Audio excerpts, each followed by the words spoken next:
नमस्कार, देशोन्नतीमध्ये मी साक्षी आपलं स्वागत करते। बघूया प्रदेशच्या आजच्या टॉप 10 बातम्या। इंधनाचे वाढते दर आणि पर्यावरणाची होणारी हानी लक्षात घेऊन शासनातर्फे ईव्ही म्हणजेच इलेक्ट्रिकल व्हेइकल्सचा प्राधान्य दिले जात आहे। नागरिकांनी ग्राहकांनी अधिकाधिक ईव्ही खरेदी करावी यासाठी इलेक्ट्रिक वाहनांवर सबसिडीही देण्यात येत आहे। त्यातच राज्याचे मुख्यमंत्री देवेंद्र फडणवीस यांनी आता महाराष्ट्रात इलेक्ट्रिक वाहने करमुक्त करण्याची घोषणाच विधानसभेत केली आहे। तसेच राज्यातील सर्वच मंत्र्यांनी आणि सरकारी कार्यालयाच्या गाड्याही इलेक्ट्रिक असणार असल्याचे त्यांनी सांगितले। शेतकऱ्यांना कर्जमाफी देण्यासाठी उपमुख्यमंत्री अजित पवार यांनी सुधीर मुनगंटीवार यांच्या अध्यक्षतेखाली समिती नियुक्त केली असून या समितीचा अहवाल येईपर्यंत बँका सोसायटी यांनी कर्ज वसुलीचा तगादा लावू नये, अन्यथा कार्यालये पेटवून देण्यात येतील असा इशारा शेतकरी संघटनेचे अध्यक्ष रघुनाथ दादा पाटील यांनी बैठकीनंतर पत्रकार परिषदेत सांगितले। हॉटेलच्या आरोग्य परवान्याच्या नूतनीकरणासाठी महापालिकेच्या कार्यालयात गेलेल्या हॉटेल मालकाकडे पालिकेतील वैद्यकीय आरोग्य अधिकारी व कामगाराने लाच मागितल्याची घटना नुकतीच घडली। महापालिकेतील वैद्यकीय अधिकाऱ्याच्या वतीने लाचेची रक्कम स्वीकारताना लाचलुचपत विभागाने पालिकेतील कामगाराला रंगेहात पकडले। तसेच संबंधित वैद्यकीय आरोग्य अधिकारी आणि कामगारावर लाच घेतल्याप्रकरणी गुन्हा नोंदविण्यात आला आहे। शिवाजीनगर भागात किरकोळ वस्तूंची विक्री करून उदरनिर्वाह करणाऱ्या 2 अल्पवयीन मुलींवर बलात्कार केल्याची घटना उघडकीस आली आहे। या प्रकरणी दोघांविरुद्ध शिवाजीनगर पोलिसांनी गुन्हा दाखल केला। या प्रकरणी 2 अल्पवयीन मुलांसह त्यांच्या आईविरुद्ध गुन्हा दाखल करण्यात आला आहे। विधानसभा उपाध्यक्षपदी अण्णा बनसोडे यांची आज निवड झाली। त्याबाबत मुख्यमंत्री देवेंद्र फडणवीस यांनी त्यांच्या अभिनंदनाचा प्रस्ताव मांडलाय। महायुतीचे सरकार हे सर्वसामान्यांचे सरकार आहे, त्यामुळे सर्वसामान्य व मातीशी ज्यांची नाळ जोडली आहे असे अण्णा बनसोडे यांची उपाध्यक्षपदी निवड झाली, त्यांचे अभिनंदन करतो।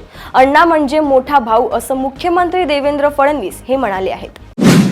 सुमारे 1.5-2 वर्षापूर्वी राष्ट्रवादी काँग्रेसमध्ये फूट पडून शरद पवार आणि अजित पवार असे 2 गट अस्तित्वात आले होते। या दोन्ही गटांमध्ये एकमेकांविरोधात कुरघोडीचं राजकारण होत असलं तरी दोन्हीकडच्या नेत्यांनी एकमेकांविरोधात बेछूट आरोप मात्र केलेले नाही।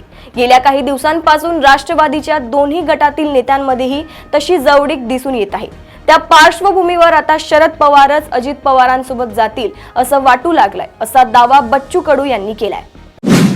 पंतप्रधान नरेंद्र मोदी यांचा आज नागपूर दौरा निश्चित झाला असून या दौऱ्यात ते ऐतिहासिक दीक्षाभूमीलाही भेट देणार आहे।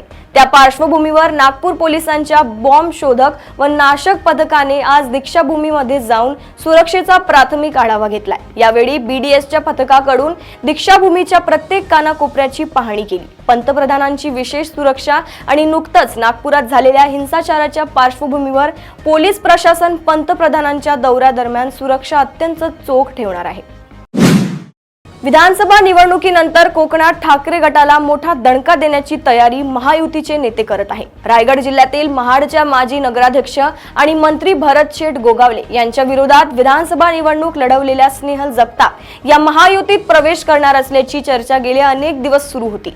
आज त्या राष्ट्रवादी काँग्रेसचे प्रमुख आणि उपमुख्यमंत्री अजित पवार यांच्या भेटीसाठी मुंबईला येऊन पक्ष प्रवेश करणार आहेत। देशभरातल्या कोट्यवधी साई भक्तांसाठी एक मोठी बातमी आहे। शिर्डीच्या साईबाबा संस्थानच्या वतीने साईबाबांच्या मूळ चर्म पादुका देशभरातील विविध शहरांमध्ये दर्शनासाठी उपलब्ध करून दिल्या जाणार आहेत। पहिल्या टप्प्यात महाराष्ट्रासह दक्षिण भारतातील 8 शहरांमध्ये 10 ते 25 एप्रिल दरम्यान हा दर्शन सोहळा संपन्न होईल। रायगड जिल्ह्यातील मुरड तालुक्यात 12 जणांची 1,78,00,000 रुपयांची फसवणूक करून फरार झालेल्या आरोपी रियाज अहमद कासिम बंदरकर यास तब्बल 7 महिन्यांनी स्थानिक गुन्हे अन्वेषण शाखेच्या पथकाने केरळ राज्यातील कोचीन विमानतळावरून ताब्यात घेतले आहे। प्रदेशातील अशाच टॉप 10 बातम्या जाणून घेण्यासाठी बघत रहा देशोन्नती। नमस्कार। ठळक घडामोडींसाठी देशोन्नती न्यूज चॅनलला सबस्क्राइब करा आणि बेल आयकॉन प्रेस करा।